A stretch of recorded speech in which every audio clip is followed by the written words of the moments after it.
For today's video mga kasari, meron tayong bagong stocks dito ng rice. Ayan po, ay anin po yan mga kasari, ay tatlo na lang. And na-open natin yung isa. Iyan po yung ating stocks ng tag 52 ang ating kilo dyan mga kasari. And update po kayo mga kasari, medyo bumaba po si rice ngayon, yung ating mga local rice dito. Bumaba po ng 50 pesos per sacks mga kasari. Kaya po ang ating kilo ng bigas ay 52 na po ngayon. 54 down to 52 na po ang ating bentahan mga kasari. Ayan, medyo maganda na po ang presyo ng bigas ngayon sa market. Medyo bumaba po mga kasari. Kaya avail na po kayo sa bigas natin dito. Mura lang po dito sa Jennifer S. Channel. And for today mga kasari, ang ating itlog update, ito na lang po. Sari sa ating itlog, ito na lang po no, wala pa po ako nahanap ngayon. So maya maya po ay hahanap tayo ng stocks ng ating egg. As in all out po ang ating eggs ngayon. Dahil po sa bagyo, ayan, yan na lang po. And dito po na part is usually, ito po yung ating itlog portion. Pero empty pa po, kaya nilagyan muna natin ng ibang stocks natin ng mga dilatas. Ayan, binaba natin dyan. Actually, ito yung mga nakalagay sa ating boxes. Kaya inilagay muna natin dyan pansamantala. And yung ating mga kasari sugar ay ayan, and meron pa po yan sa ating box. So for today mga kasari, meron pong dumating na ating ahente. Ito po ay si Nestle. So kumuha po tayo dito kay Nestle at nakabayad tayo. Actually mga kasari, order ko to noong last Friday. And today Monday na i-deliver. Nagbayad tayo ng ayan 1,452.72. So, ano-ano ba yung nakuha natin? Ito po ay mura talaga, no? Kapag direct tayo, kumuha tayo dito ng Magic Sarap. Actually, si Magic Sarap mga kasari tumaas, no? Kaya ang bentahan ko kay Magic Sarap ay 6 pesos na po ang isa. Meron tayong 5 pack dito. And meron din tayong Milo. Pero si Milo mga kasari, dahil direct tayong kumuha, mura lang talaga si Milo sa akin. 10 pesos lang ang bentahan ko kay Milo. Sa iba mga kasari ay 12 pesos na. So sa akin ay 10 pesos pa lang po talaga. Kasi po nasa nasa direct tayo kumukuha. Ay maganda talaga kapag direct. Medyo mababa po talaga mabibigay natin kay customer. Kumuha tayo dyan ng 4 na pack, 4 na tie. And meron din tayo ditong kinuhang mabenta sa akin si creamy white na twin. Mas mabenta na ngayon mga kasari ang mga twin kaysa sa mga single pack. Kasi yung double pack nakakamura sila. Kasi 15 lang ang bentahan natin dito sa ating mga double pack na mga kape. And kapag single, may benta ko sa kanila ng 950. So mahal, no? Kaya preferred na nila na kumuha na lang ng mga double pack na mga kape. And ayun yung kape natin, 2 creamy white.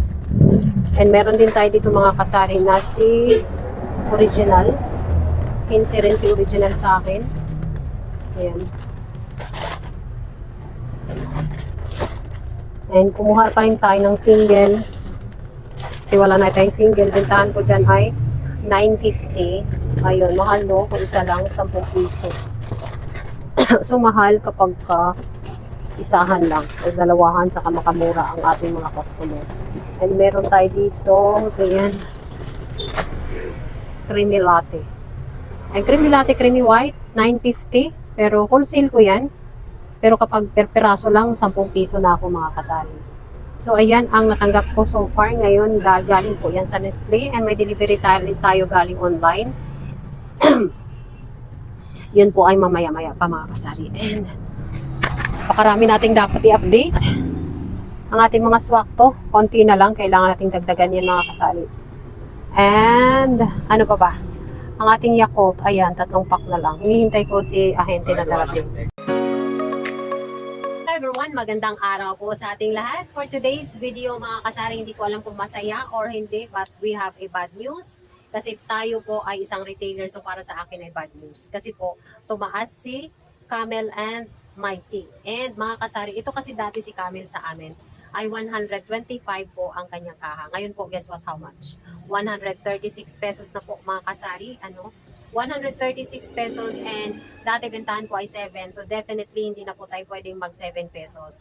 We have to move on to another price, increase by 1 peso, so magiging 8 pesos. Kasi 8 pesos times 20, we can have 160 pesos. And 160 minus 136, so we have 24 pesos. So masaya, di ba? 24 pesos sa atin.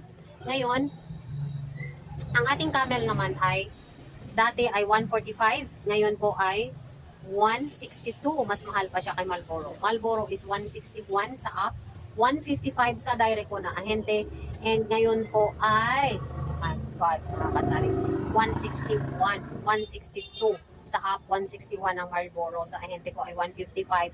So malalaman natin mga kasari kung si Marlboro ay nagtaas ba, kagaya ng Mighty ngayon. So yun ang ating bad news bilang isang retailer mga kasari. Napaka bad news kapag meron tayong mga panindang nagtaas. Kasi what if kung yung ating puhunan sa ating tindahan ay good for old price na puhunan, syempre, di-decrease ang ating mga stocks. Yun ang disadvantage.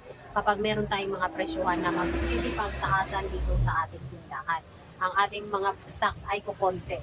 Good for if your store is napakaraming puhunan, wala po yung problema. Pero sa mga maliliit na mga sari-sari store, medyo mahihirapan na naman mag-adjust sa mga pricing sa tindahan, mag-adjust sa mga stocks sa tindahan, kasi definitely kukunti ang stocks kapag nag-i-increase yung ating mga puhunan sa ating mga paninda.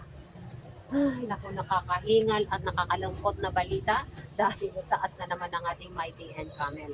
Nagtaas na nga din yung ating mga swakto, na-vlog ko na yun sa inyo. Nagtaas pa lalo ang ating mga 1.5, nasa 800 plus na ang kanilang per 1 case 12 pieces.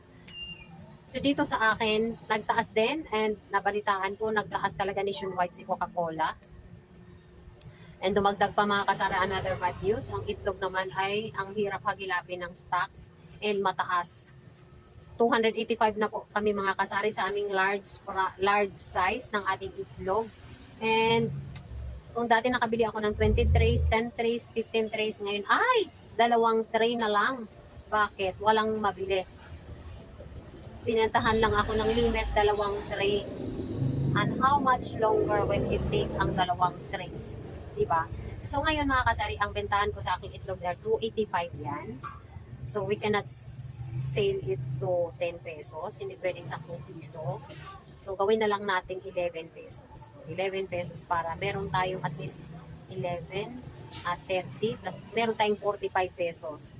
Kung ibibenta natin ng 11 pesos ang 285 na puhunan ng large size. So actually mga kasali, 2 tray lang talaga ang ating nabili kasi walang supply, and mataas ang demand, walang supply, therefore mataas din ang kanilang presyo. Diba? So ito po yung itlog natin mga kasari ko. Yung sa ibabaw, yun po yung dati natin na 10 pesos. Pero yung sa ilalim po, bentahan ko na po dyan ay 11 pesos kasi 285 na po ang isang tray niyan. So hindi na pwede pong 10. So 11 na tayo dyan. Ito yung stocks natin ngayon. Dito ko muna nilagay si Magic Sarap.